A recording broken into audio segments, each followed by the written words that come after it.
"Get out of my bank." The words ripped through the lobby like glass shattering on marble. A manager with cropped blonde hair leaned across the counter, finger stabbing the air as if she could erase a human being with a single gesture. Her voice wasn't private. It was loud enough to make the security guards at the back stiffen, loud enough for every customer in line to stop mid-transaction. The woman on the receiving end didn't flinch. She wore a white blazer cut clean against her frame, a posture straight as a blade. No designer bag in sight, no glittering jewelry to signal wealth. Only a stillness, an unshakable gravity that didn't match the insult hurled at her. Silence clung to her like armor. Behind the manager, two tellers exchanged glances, uneasy but silent. The chief of security shifted his weight, eyes narrowing, waiting for the signal to move, and just behind him, two junior officers stood with arms folded, as if the uniform on their shoulders gave them license to decide who belonged. The manager's words kept echoing. "Get out. Not welcome. Not yours." But the black woman in the blazer only met her eyes, steady, unbothered. Then she spoke low, controlled, yet carrying across the room. "I own this." The air cracked. Conversations froze. The customers standing in line at the ATMs turned, phones half raised, as if their instincts already knew this moment was bigger than a dispute about service. For the guards, it was a cue. They stepped forward, boots heavy on the polished floor. But the woman didn't move. She might as well have been anchored to the tile. Her calm wasn't weakness, it was a challenge. And before we continue, where are you watching from? Drop your city or country in the comments below. And if you believe in dignity and justice, hit like and subscribe. These stories spark change, and we're glad you're here. Now, back to her. The manager leaned closer, veins sharp at her temple, anger masking something more fragile: fear. "This branch is for real clients," she hissed, "not imposters in cheap suits pretending they belong." A murmur rippled through the lobby. One man near the entrance whispered, "Did she really just say that?" A woman in line pressed her lips tight, clutching her purse harder. But the CEO, though no one here knew yet, stood unmoved. Her hands rested loosely at her sides. Her gaze carried decades of memory. The first time a bank clerk questioned her check as a college student, the landlord who once doubted she could afford rent despite the cash in her hand, the officer who looked at her car and assumed it was stolen. Those memories lived in her silence. She didn't need to shout them. The manager mistook that silence for surrender. She tapped the counter with her pen like a gavel, eyes flashing toward security. "Remove her." The guards took one step closer, but the woman in white still didn't move. Her voice, when it came again, was softer than the shouting, yet cut deeper. "You're not just wrong. You're about to lose everything you think you control." The room tilted. Customers leaned in. Someone raised a phone higher. And in that suspended second, it was clear this wasn't just about service. It was about power. And the balance was about to change. The order had been given. Two guards moved closer, their shoes heavy against the marble, the weight of authority pressing forward. Yet something in their posture betrayed hesitation. The woman in white hadn't raised her voice, hadn't lifted a hand, and still, the air felt like she was the one in charge. The manager mistook the silence for weakness. "People like you," she sneered, "always think money will buy respect. Not here. Not today." Those words carried across the lobby like smoke in a sealed room, choking, lingering. A young teller near the far desk shifted uncomfortably, eyes darting to the computer screen where a name had already flashed green during check-in. He said nothing. Not yet. One customer, a teenager with earbuds dangling, mouthed a single phrase to his mother. "This is wrong." She nodded, clutching her phone but hesitating to press record. The CEO's eyes narrowed, not in anger but in recognition. She had heard this script before at 21, when a landlord said her lease application didn't look right. At 25, when a banker doubted her first six-figure deposit.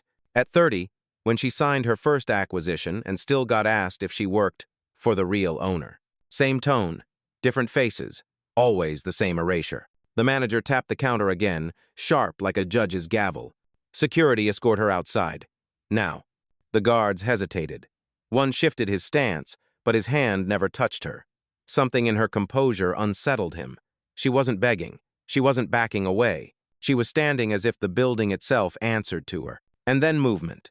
A man in a gray hoodie near the coffee station lifted his phone, the red light blinking. The room suddenly knew. This wasn't private anymore. A witness had entered the story. "Ma'am, Maybe we should just verify, one guard started, his voice cautious. The manager cut him off. No, she doesn't belong here, I said remove her. The CEO finally moved. Not a step back. A step forward. Just one. Enough to shift the gravity of the room. You called me an imposter, she said evenly. But you never once asked my name. The words hit harder than a shout. A ripple passed through the lobby. Customers exchanged glances. The teenager whispered, "She's right." The manager's lip curled. Fine. What's your name then? The woman's eyes held hers, calm but sharp. You'll find out soon enough. For the first time, doubt flickered in the manager's face. The authority she thought was solid suddenly felt fragile. The guards stopped moving. Phones tilted higher. And the balance of power, the one she had gripped so tightly, began to slip through her fingers. The energy in the room shifted. The hesitation didn't last long. The manager leaned back, then forward again, her eyes hard and unrelenting. She smelled the shift in the room, the whispers, the raised phones, and it rattled her. So she raised her volume, as if noise could cover cracks in power. "She's a fraud," she barked, "trying to pass as a client. Probably stole that card, probably hacked a number into our system. Don't fall for it." Her words weren't just accusation. They were strategy spoken loud enough to infect every corner of the lobby. A man near the window frowned, pulling his wallet closer. A woman at the ATM shook her head, murmuring, "What if she's right?" Doubt was spreading. And then the manager escalated. She snatched the papers the CEO had placed on the counter, a simple folder, unmarked, routine, and slammed them shut with a snap that echoed. "This," she sneered, "is worthless. And if you don't leave, I'll call the police myself." Gasps rippled through the room. One teller looked down quickly, fingers trembling on the keyboard. The guard who had spoken earlier stepped back a half pace, as if wanting no part in what came next. Still, the woman in white remained steady. She didn't move to grab the folder. She didn't protest. She simply watched, unblinking. Her silence was louder than their accusations. From the far corner, a young employee barely out of training, lanyard askew on his neck, shifted uncomfortably. His voice cracked as he spoke, quiet but cutting through. "Her name, it lit green in the system. She's verified." Every head turned. The manager snapped around, eyes blazing. "Excuse me?" The young man swallowed hard, but didn't back down. "I saw it when she checked in. Carter. The account's real." Phones rose higher. The room tilted again, now toward truth. The manager's cheeks flushed crimson. "You don't get to question me," she spat. "You're a trainee. You'll lose this job before you finish that sentence." But it was too late. The words were already in the air. The crowd had heard, and silence wasn't protecting the lie anymore. The CEO finally let a breath escape, her tone calm but resonant. "So, you admit this isn't about the system, it's about me." The lobby stiffened, customers traded looks. The teenager by the door whispered to his phone, "She's calling it out." His live stream counter ticked upward. The manager slammed the counter again, knuckles white. "Security! Call the cops! She's trespassing, now!" One of the guards lifted his radio reluctantly, thumb hovering over the button. His voice faltered. "Dispatch, we may have a situation." And just then, the woman in white raised her hand. Not high, just enough to halt the room. Her voice steady, deliberate, cut through every murmur. "You just made your last mistake." The air thickened, charged, as if the building itself was waiting for what came next. The radio hovered in the guard's hand, but he didn't press. The room was locked in a strange silence, like an orchestra frozen before the crash of cymbals. Everyone was waiting for her to protest, to defend, to argue. But she didn't. The woman in white simply lowered her gaze to the folder on the counter, the one the manager had slammed shut like a verdict. She reached forward, not to grab it back, but to gently align the edges, squaring it as though nothing had happened. The gesture was so calm, so precise, it unnerved the people watching more than any shout could have. The manager mistook the stillness again. "See? Nothing to say," she crowed. "That's what guilt looks like. Dead quiet." But the silence wasn't guilt. It was gravity. A mother near the line whispered to her child, "Watch her. She's not afraid." The child, wide-eyed, nodded, clutching his backpack tighter. The CEO finally spoke, not to the manager, not to the guards, but softly to the room itself. Respect isn't granted by volume. It's revealed by how you treat silence. Her voice wasn't loud, but it carried. Phones caught every word. Heads turned. Even the guard holding the radio lowered it slightly. The manager laughed bitterly, a sound sharp and hollow. Poetry won't save you. You don't belong here. You never did. The words landed, cruel and careless. Yet the CEO didn't flinch. She thought of years past when she'd been told the same in smaller rooms, in colder tones. At 23, denied a loan, though her collateral outweighed the debt.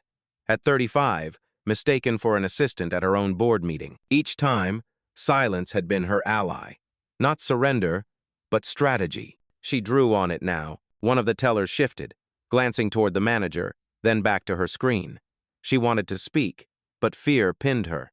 It was the young trainee who filled the void again. "She's not lying," he murmured, louder this time. "Her name's in the system." The manager snapped, her voice slicing through. "Enough. One more word from you, and you're out. Do you understand me?" The trainee's jaw tightened. He lowered his gaze, but his fists curled. And in that moment, the weight of the lobby shifted again. People weren't just seeing a woman accused. They were seeing the machine of dismissal, the practiced rhythm of authority shutting out truth, and she, silent, calm, was dismantling it without moving an inch. The teenager live streaming whispered to his chat, "She's not saying much, but she doesn't need to. This is different." Comments poured across his screen like sparks. "Stand strong. Don't back down. We're watching." The manager leaned over the counter, inches from the CEO's face, her words almost a hiss. "You think silence makes you strong? It makes you small, and I'll prove it by dragging you out myself." She motioned to the guards again, but they hesitated, because the silence had shifted. It no longer felt like absence. It felt like presence, dense, commanding, undeniable. And the woman in white, still as stone, finally lifted her eyes again. "You mistake quiet for weakness. That is your last mistake." The lobby held its breath. The storm hadn't broken yet, but everyone could feel it coming. The lobby was no longer neutral. Every corner hummed with unease, like static before a storm. The silence that once felt empty now pressed on the people inside, demanding a choice: look away or speak up. A voice came first from the back. "This doesn't feel right," muttered a man in a navy suit, standing near the espresso bar. His words weren't meant to echo, but in the charged air they did. Several customers turned toward him. Then the teenager with the live stream spoke louder, his phone tilted high. "Everyone can see what's happening." She showed ID. She gave her folder. "And you're still calling her a fraud." The manager's head whipped around. "Turn that off or I'll have you removed too." But her threat landed flat. The teenager didn't move. In fact, another phone lit up this time in the hands of a young mother balancing a toddler on her hip. She looked directly at the CEO, then at the manager. "She hasn't done anything wrong, and you're treating her like a criminal." The tension cracked. More murmurs rose. A gray-haired woman stepped forward, her voice calm but cutting. "I've banked here for 20 years. I've never seen a customer treated this way. Not once." The manager's face reddened, but her defiance hardened. "You're all being manipulated. This woman doesn't belong here. She's pretending." But the crowd wasn't convinced anymore. They had eyes. They had ears. And the silence of the woman in white had turned into evidence of dignity, while the manager's noise only fueled doubt. The young trainee at the desk finally found his courage again. He raised his chin and spoke louder, this time clear enough for everyone to hear. "Her account is real, Carter. I saw it light green when she checked in. I logged it myself." The room froze. Phones zoomed in on him. Even the guards turned their heads. The manager snapped, her voice nearly breaking. "You'll regret that. Do you hear me? You'll regret it." But the words rang hollow. The trainee didn't flinch. He kept his eyes on the CEO, as if silently telling her, "I see you. I believe you." And that was enough. The crowd shifted. Customers whispered louder. One man near the door said, "She's not alone anymore." A woman typed furiously into her phone, her screen reflecting a caption, "Bank discrimination caught live." The guard holding the radio lowered it completely. He looked from the manager to the CEO, then to the cluster of raised phones. Slowly, he clipped the radio back to his belt without saying a word. The manager slammed her fist on the counter. "You're all out of line. This is my branch, and my word is final."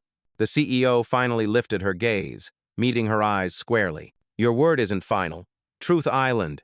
And just like that, the atmosphere shifted again.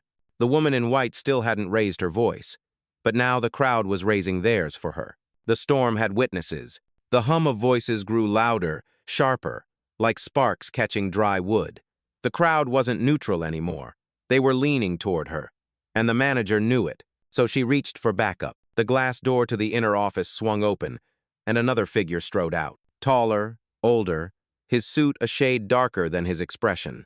Assistant Branch Director, nameplate gleaming, Robert King. His arrival was no accident. He had heard the noise and come to enforce order. "What's going on here?" he demanded, voice gravelly but controlled. The manager pounced on the chance. "She's a fraud, Robert. Presented fake documents, pretending to be a client. I told security to remove her, but these people—" She gestured toward the crowd, her tone dripping disdain. "They're interfering." Robert's gaze landed on the woman in white. He studied her for half a beat, then shook his head. "You're not verified. This is a private client branch. You don't belong here." Gasps rippled again. The words landed heavy, blunt. "You don't belong here." The CEO didn't move. She didn't blink. The young trainee at the desk spoke up, voice firmer now. "Sir, I saw her account. It cleared. She belongs here." Robert cut him down instantly. "Quiet. That's not your place to decide." The trainee swallowed, but his eyes didn't drop. The crowd murmured louder. Phones lifted higher. Robert leaned closer to the manager, lowering his voice, but not enough. "Call security dispatch. Tell them it's urgent. We'll have her detained until the police arrive." The word detained shot through the room like a blade. A woman in line gasped, clutching her bag. The teenager's live-stream chat exploded with furious comments. Still, the CEO remained still. The manager smirked now, emboldened. "You hear that? This ends with cuffs, sweetheart. You should have left when you had the chance." She reached for the folder again, ready to tear it in two. That was the moment the CEO lifted her hand, calm, deliberate. Not to stop the manager's grip, but to still the entire room. Her voice was quiet, yet it cut clean through the chaos. "You've taken my documents. You've called me a fraud, and now you plan to call the police, all without a single question of truth." She paused. The silence was deafening. "Every word you've spoken in this lobby," she continued, "is being witnessed, and it will not disappear." The crowd stiffened. The guards froze mid-step. The manager faltered for just a second, but Robert pushed forward, louder. "Enough! This woman is a criminal. Get her out!"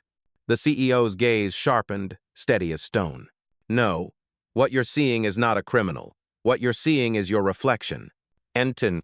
The lobby trembled with murmurs, outrage, disbelief. And in the center, she stood still, silent, unbroken. The storm wasn't coming anymore. It was here. The word criminal hung in the air like smoke. The lobby, once a place of whispers and numbers, had turned into a courtroom without a bench. And the sentence was already being written by people who didn't even know who they were speaking to. The manager seized her moment. With a sharp tug, she yanked the folder from the counter, tearing a page halfway down the seam. The sound of paper ripping was small, but in the silence it was thunder. "Worthless," she spat, crumpling the edge. "This isn't proof of anything." Gasps rippled. Phones zoomed closer. The young trainee's fists clenched at his sides. The CEO did not reach for the folder. She did not stop the theft. She simply watched. Her stillness was no longer quiet, it was indictment. Robert King, the assistant director, doubled down. He pulled a landline phone from the counter, punching in numbers with stiff fingers. Security dispatch. Immediate response. Possible financial fraud. Prepare for detainment. The word detainment struck harder this time. It wasn't an empty threat. It was a call. The teenager's live stream chat exploded. "They're calling cops. This is insane. She hasn't even raised her voice." The guard who had held back earlier shook his head subtly, but said nothing. He looked at the woman in white, then at Robert, caught in a silent tug of war of loyalty. The manager, high on the sound of power, leaned across the counter until her face hovered inches from the CEO's. Her eyes glittered with cruelty. "You're going to leave this branch in handcuffs, and when you do, maybe you'll finally learn your place." The insult dropped heavy. Phones trembled in witness hands. A mother covered her child's ears. The young trainee whispered, "This isn't policy. This is hate." Still, the CEO did not move. Instead, she turned her gaze toward the shredded folder on the counter. Her voice, low and deliberate, filled the space. "You think tearing paper erases truth? It only shows how fragile your lies are." The manager scoffed, but her hand trembled just slightly. Robert raised the phone higher, pressing it against his ear. "Yes, we have a suspect on site. Female. mid-40s, African-American, claims to be a client. She's refusing to comply. His voice was cold, rehearsed, every word weaponized. The crowd erupted in protest. "She's not refusing," shouted the woman with the toddler. "She gave her ID," added the older woman near the window. The trainee slammed his palm on the desk. "Stop lying!" The noise swelled. What had been a quiet lobby was now an uproar. Customers stepping out of line, phones filming, voices demanding justice. And in the center, the CEO stood unmoved. She folded her hands slowly over the counter, as if anchoring herself to the marble itself. Her voice was quiet, but sharp enough to cut through every sound. "You've called the police on the owner of this bank." The crowd stilled. The phones froze midair. Even Robert faltered, his words catching in his throat. The manager blinked, lips parting, but no words came out. The tide had shifted, and though sirens had not yet arrived, justice was already at the door. The words landed like a hammer. "You've called the police on the owner of this bank." The crowd froze in disbelief, the sentence replaying in their minds. The manager blinked rapidly, then forced a laugh, shrill, shaky. "Owner? Please. You don't look like an owner. You don't act like an owner. That's a lie." But her voice betrayed her. Too fast, too defensive, the crack had formed. The CEO reached calmly into her blazer pocket, not for identification, not for cash, but for a slim black phone. She tapped the screen once, held it to her ear. Her tone was steady, professional, untouched by the chaos swirling around her. "Activate protocol," she said softly. On the other end, a crisp voice answered instantly. "Confirmed. Logging incident. Camera synced. Audio recording live." The crowd leaned closer. Phones caught every word. The manager scoffed again, but her face was paling. "What is this, some performance? You think calling a friend will save you?" The CEO ignored her. "Check staff access for branch 14, she continued into the phone. "Log behavior. Timestamp every violation. I want it filed in the system before I step outside." The voice replied, "In progress. 3 active accounts under review. Authority level yours." Gasps rippled. Someone in the crowd whispered, "She really does own it." Stick. Robert King's jaw tightened. He slammed the landline receiver down, cutting the call to dispatch. His voice boomed across the lobby. "This is nonsense. Even if she claims ownership, she's trespassing by refusing instructions." But no one moved to enforce it now. Not the guards, not the tellers, too many witnesses, too much doubt. The young trainee stepped forward, voice firm. "I told you, she's real. Her name's Carter, and now everyone knows." Phones recorded his defiance. The lobby was no longer the manager's stage, it was hers. The CEO spoke again, her voice low but sharp enough to cut glass. "Freeze their access," she instructed the voice on the phone. "Manager and assistant director. Effective immediately." A beat. Then the reply came, "Confirmed. Access revoked." The timing was surgical. At that exact moment, Robert's ID badge buzzed red against the sensor on his belt. The manager's tablet flickered and locked. Both stared, stunned, as if the devices themselves had betrayed them. The crowd erupted in murmurs, disbelief breaking into awe. Someone whispered, "She wasn't bluffing." Another said, "That's power." The CEO lowered her phone but did not end the call. Her eyes met Robert's, calm, unshaken. "You thought calling the police would end this, but the only thing ending here is your career." The words hit like a verdict. Phones caught every syllable. The guards stepped back. The customers leaned in. And in the silence that followed, one truth was undeniable. The woman they tried to erase had just turned the system against them. The electronic buzz of the badges echoed louder than any accusation. Robert's access light glowed red, flashing his irrelevance. The manager's locked tablet slipped from her grip and clattered against the counter. In that sound, plastic striking marble, the last of their borrowed authority shattered. The crowd erupted in whispers. "She really is the owner. She wasn't bluffing. My God, they tried to kick out their own CEO." The teenagers' live stream chat exploded with comments flying faster than the feed could catch. "Justice in real time. This is history. They messed with the wrong woman." The CEO lifted the phone again, her tone even, businesslike. "Confirm identity release for public record." The voice on the line replied without hesitation. "Confirmed. Displaying now." And then it happened. The lobby's overhead screens, usually reserved for financial news and bank promotions, flickered. The scrolling ticker froze. New text appeared, bold, undeniable. Alisa Carter, founder, chief executive officer, Horizon Financial Group. Gasps tore through the room. Customers covered their mouths. The trainee behind the desk blinked hard, as if trying to reconcile the woman in the white blazer with the name he had only seen in training modules. The manager stumbled backward, color draining from her face. No, that's impossible, she whispered, but her voice carried. Robert's mouth opened, then closed, then opened again. Nothing came out. The silence around him was deafening. The CEO, Alisa Carter, finally lowered her phone, ending the call with a single tap. She turned her full gaze on the two who had tried to erase her. "You spent 10 minutes trying to humiliate me," she said, her voice measured, deliberate. 10 minutes declaring who I could not be, and in those same 10 minutes, you exposed exactly who you are. The room trembled under the weight of her words. Phones captured every syllable. She stepped closer to the counter, her presence commanding now, her stillness no longer mistaken for weakness, but recognized as dominance. "You thought silence meant surrender," she continued, "but silence was strategy. I let you speak long enough to show the world what power looks like when it's abused." The manager's hands shook as she reached for the folder she had torn, desperate to piece it back together. Robert wiped sweat from his forehead, his posture collapsing inch by inch. And Alisa Carter, the woman they had dismissed, doubted, disrespected, looked at them with eyes that did not blink. "I don't need to raise my voice to be heard," she said. "I am the voice in this building. I am its beginning and its end."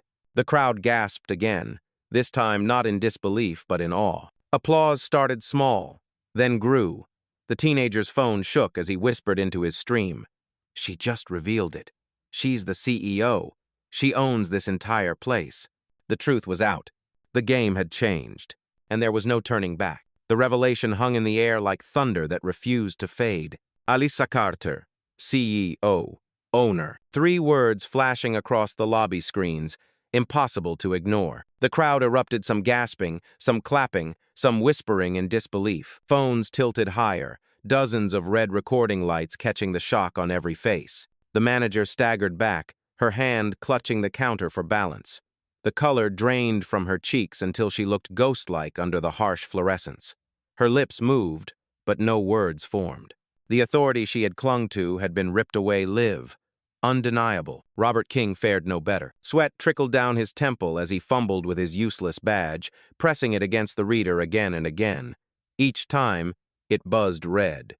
Each time, his composure cracked further. He muttered under his breath, No, this can't be happening." The guards who once hovered ready to act now stepped back, hands lifted slightly as if surrendering.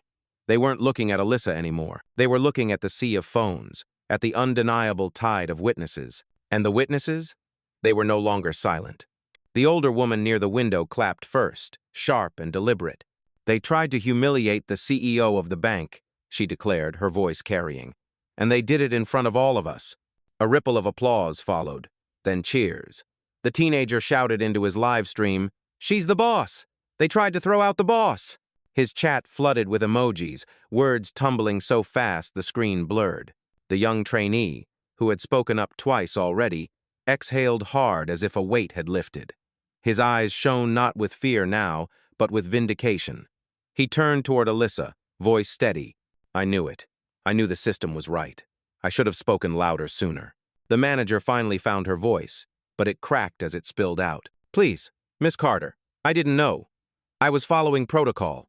The excuse collapsed under its own weakness. The crowd hissed, muttering. A man near the espresso bar barked back, "Protocol isn't racism. Don't hide behind it."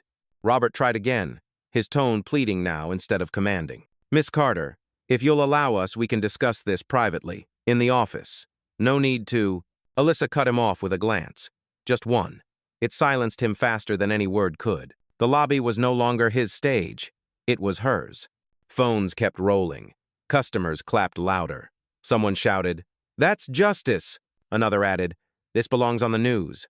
And through it all, Alisa Carter stood unmoved, calm as stone. The woman they had tried to erase had become the epicenter of power, not by shouting, not by force, but by revealing truth. The humiliation they had planned for her had folded back onto them, tenfold. And as the applause rose, One thing became clear. The bank would never forget this day. The applause still echoed when Alyssa lifted her phone again. Her voice stayed calm, professional, but every word carried the weight of final judgment. "Compliance," she said into the receiver. "Authorize immediate terminations. Branch 14, Robert King. Assistant Director, Linda Shaw. Branch Manager. Effective now." The reply came crisp, almost too fast. "Confirmed. Processing." The lobby screens shifted once more.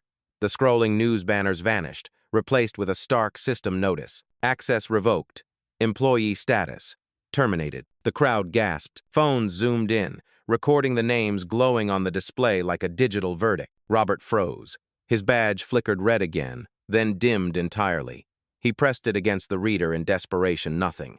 His voice cracked as he stammered, "Wait, this isn't necessary, we can fix this." The system had already decided. Linda Shaw, the manager who had first shouted, "Get out of my bank," fumbled with her tablet only to find it locked forever.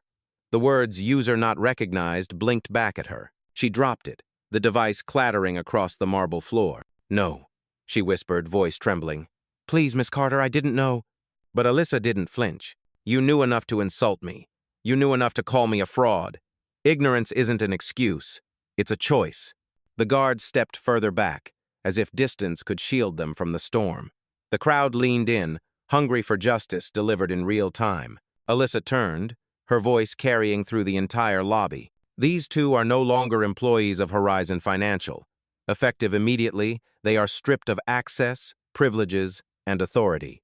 They are not to represent this institution in any capacity again." The words weren't shouted. They didn't need to be. They were a decree. Robert tried once more, his tone shifting to desperation. "Miss Carter, I've given 30 years, please, not like this." Alyssa's eyes were steady, unwavering. "You gave 30 years to the illusion that your prejudice was policy. Today, that illusion ends." The crowd erupted, some in applause, some in gasps. The teenager's live stream shot upward, the chat scrolling too fast to follow. "She fired them live. This is legendary. Power moves only." The older woman near the window clapped harder. "That's justice. Right here. Right now." Robert sank into a chair, defeated, badge useless in his hand. Linda's eyes brimmed with tears, but she said nothing more. The branch lobby had transformed. What began as humiliation had become a stage for reckoning, and Alyssa Carter had written the final act with a calm hand. She lowered her phone, ending the call. Her gaze swept across the room over the customers, the trainee, the guards, the cameras. Justice wasn't coming. It had already arrived. The lobby was silent again, but it wasn't the silence of suppression anymore. It was the silence of revelation. Two names had been erased from the system. Two careers ended before the eyes of customers, staff, and strangers with cameras raised high. The very marble floor they had once ruled now felt like a witness against them. Robert slumped in his chair, head bowed, badge dangling useless from his hand. Linda Shaw clutched the edge of the counter as if it might steady her, her breath shallow, her face pale. The authority they had abused was gone, dissolved into the glow of a red access light. The customers didn't move at first. They stood in awe, as though reluctant to disturb the moment. Then, slowly, applause rose again, soft at first, then stronger, rolling through the lobby like waves against stone. The young trainee stepped forward, shoulders squared. His voice wavered, but he spoke anyway. "Miss Carter, thank you for showing us what leadership looks like." Alyssa's gaze softened briefly on him before returning to the crowd. She stepped forward, every eye following.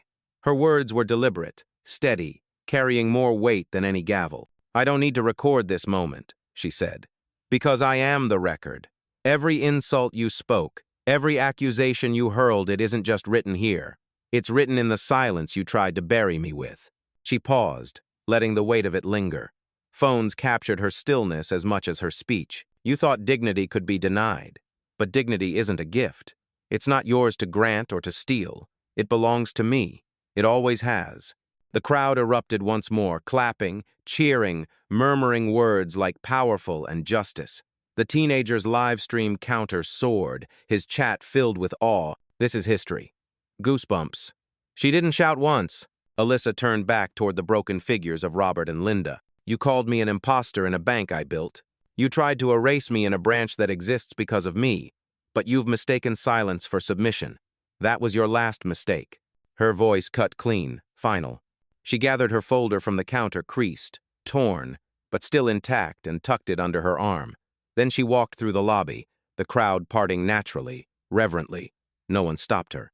No one dared. The guards held the doors open as she passed. Outside, the city waited, unaware that a storm had just broken within those walls. Inside, the applause didn't fade. It grew, filling every corner, drowning out the shame of those left behind. And as Alyssa Carter stepped into the daylight, her words lingered like a verdict. I don't need to prove my worth. I am the proof.